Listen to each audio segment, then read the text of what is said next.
नमस्ते दोस्तों, आप सभी का हमारे चैनल गुड थॉट्स ओनली पर स्वागत है। आज की कहानी है सुदर्शन जी द्वारा लिखित एल्बम। यह एक उदार हृदय सेठ की दया और मानवीयता की कथा है, जो किसी की भावनाओं और आत्मसम्मान को ठेस पहुंचाए बिना मदद करना जानते थे। पंडित जी लाला सदानंद से लिया कर्जा चुकाना चाहते थे, पर आर्थिक तथा सामाजिक व्यवस्थाओं के कारण ऐसा नहीं कर पा रहे थे।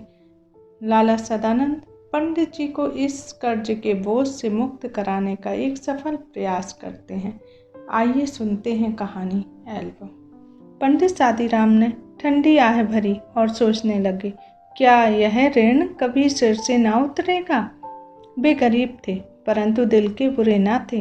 वे चाहते थे कि जिस तरह भी हो अपने यजमान लाला सदानंद का रुपया अदा कर दें। उनके लिए एक एक पैसा मोहर के बराबर था। अपना पेट काट कर बचाते थे, मगर जब 4 पैसे जमा हो जाते तो कोई न कोई ऐसा खर्च निकल आता था जिससे सारा रुपया उड़ जाता। सादीराम के हृदय पर बर्छियां चल जाती थीं, मगर वे कुछ कर न सकते थे।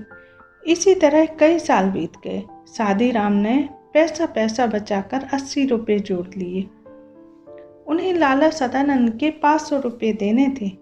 उनका लड़का लगातार 4 महीने बीमार रहा। पैसा पैसा करके बचाए हुए रुपये हवा में उड़ गए। पंडित सादीराम ने सिर पीट लिया। अब चारों ओर फिर अंधेरा था। उसमें प्रकाश की हल्की सी किरण भी दिखाई न देती थी। लाला सदानंद अपने पुरोहित की इस व्यवस्था को जानते थे। उन्हें इस रकम की जरा भी परवाह न थी। वे इस बात से इतना डरते थे मानो रुपया उन्हीं को देने हो। उधर सादीराम के दिल में शांति न थी। वे सोचा करते कि यह कैसे भले मानस हैं जो अपनी रकम के बारे में मुझसे कभी बात तक नहीं करते। लाला सदानंद की भलमानसी के सामने वे आँख भी न उठा पाते थे। एक दिन लाला सदानंद किसी काम से पंडित जी के घर आए। उनकी अलमारी में कई सौ बंगाली, हिंदी, अंग्रेजी की मासिक पत्रिकाएं देखकर बोले, यह क्या है पंडित जी। पंडित सादीराम ने उत्तर दिया, पुरानी पत्रिकाएं हैं, बड़े भाई को पढ़ने का शौक था, वही ये पत्रिकाएं मंगवाते थे। वे जब जीवित थे तो किसी को हाथ भी न लगाने देते थे। अब इन्हें कीड़े खा रहे हैं, कोई पूछता भी नहीं है। रद्दी में क्यों नहीं बेच देते। इनमें चित्र हैं, जब कभी बच्चे रोने लगते हैं तो एक आधा निकाल कर दे देता हूँ, बच्चों का दिल बहल जाता है। लाला सदानंद ने आगे बढ़कर कहा, दो जरा देखें कैसे चित्र हैं।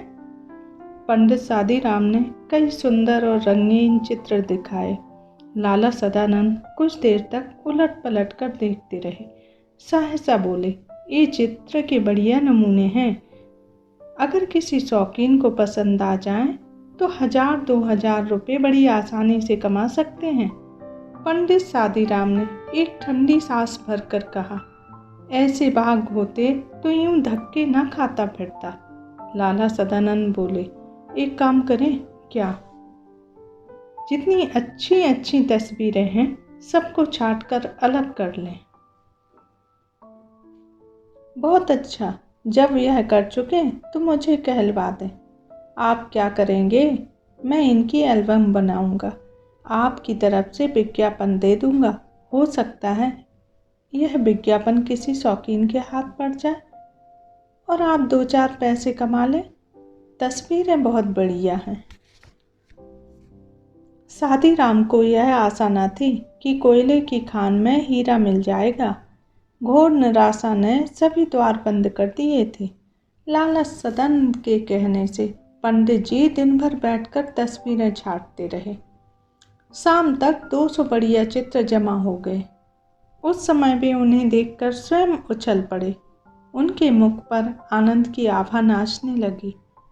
वे उन चित्रों की ओर इस तरह देखते थे मानो उनमें से हर एक में 10-10 का नोट हो। बच्चों को उधर देखने तक न देते थे। वे सफलता के विचार से झूमने लगते थे। लाला सदानंद ने चित्रों को एल्बम में लगवाया और समाचार पत्र में विज्ञापन दे दिया। अब पंडित सादीराम हर समय डाकिये की प्रतीक्षा करने लगे।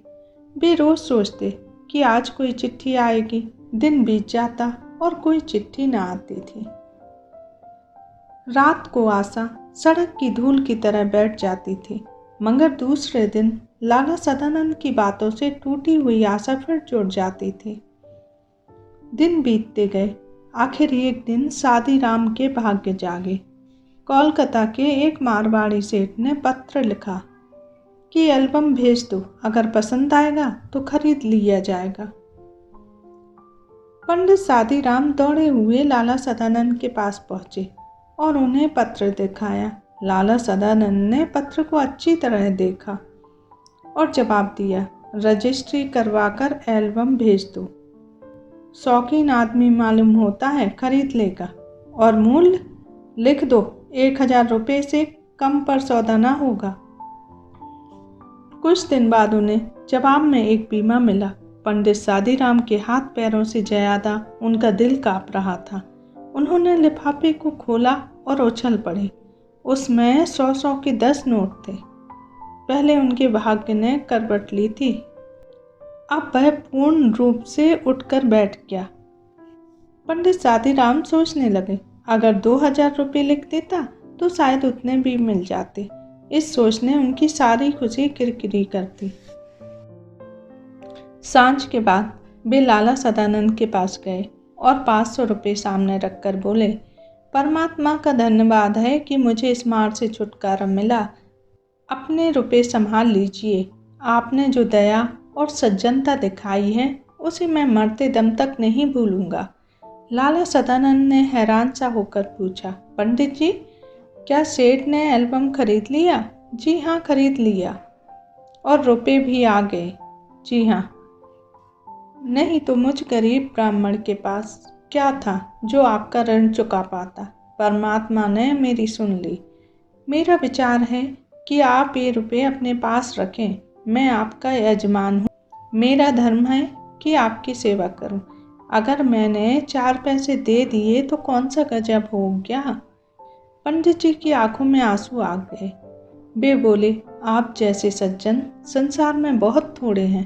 परमात्मा आपको चिरंजीवी रखे। मगर अब तो मैं ये रुपया न लूँगा। इतने वर्ष आपने मांगे तक नहीं। मुझे आज हल्का होने दीजिए। लाला सदानंद ने चुपचाप रुपये रख लिए। मनुष्य रुपये देकर भी ऐसा प्रसन्न हो सकता है, इसका अनुभव उन्हें पहली बार हुआ। 6 महीने बीत गए। लाला सदानंद बीमार थे। पंडित सादीराम उनके लिए दिन रात माला फेरा करते थे। एक दिन लाला सदानंद चारपाई पर लेटे थे। पास पड़ी चौकी पर पंडित सादीराम बैठे रोगी को भगवद गीता सुना रहे थे। यकायक लाला सदानंद बेसुध हो गए। पंडित जी ने गीता छोड़ दी और उनके सराहने बैठ गए। स्त्री गर्म दूध लेने के लिए बाहर दौड़ी और माँ घबराकर बेटे को आवाज़ देने लगी। उसी समय पंडित जी को रोगी के सिरहाने के नीचे कोई चुभती हुई चीज़ जान पड़ी। उन्होंने नीचे हाथ डालकर देखा तो उनके आश्चर्य की सीमा न रही। वह सख्त चीज़ वही एल्बम था जिसे किसी सेठ ने नहीं बल्कि स्वयं लाला सदानंद ने खरीद लिया था। मगर यह जानकर उनके हृदय को चोट लग गई कि ऋण उतरा नहीं बल्कि पहले से दोगुना हो गया है। उन्होंने एक ठंडी सांस भरी। कुछ देर बाद लाला सदानंद को होश आया। उन्होंने पंडित जी से एल्बम छीन लिया। धीरे से कहा, यह एल्बम अब मैंने सेठ साहब से मंगवा लिया है। पंडित जी जानते थे कि यजमान झूठ बोल रहे हैं। वे किसी भी तरह यह ना कह सके कि आप झूठ बोल रहे हैं, परंतु अब वे उन्हें पहले से भी अधिक सज्जन, अधिक उपकारी और ऊंचा समझने लगे थे।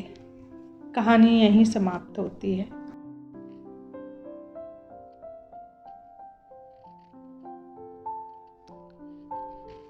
आपको कहानी पसंद आई है तो आप लाइक करें, सब्सक्राइब करें और कमेंट करके बताएं कि आपको कहानी कैसी लगी।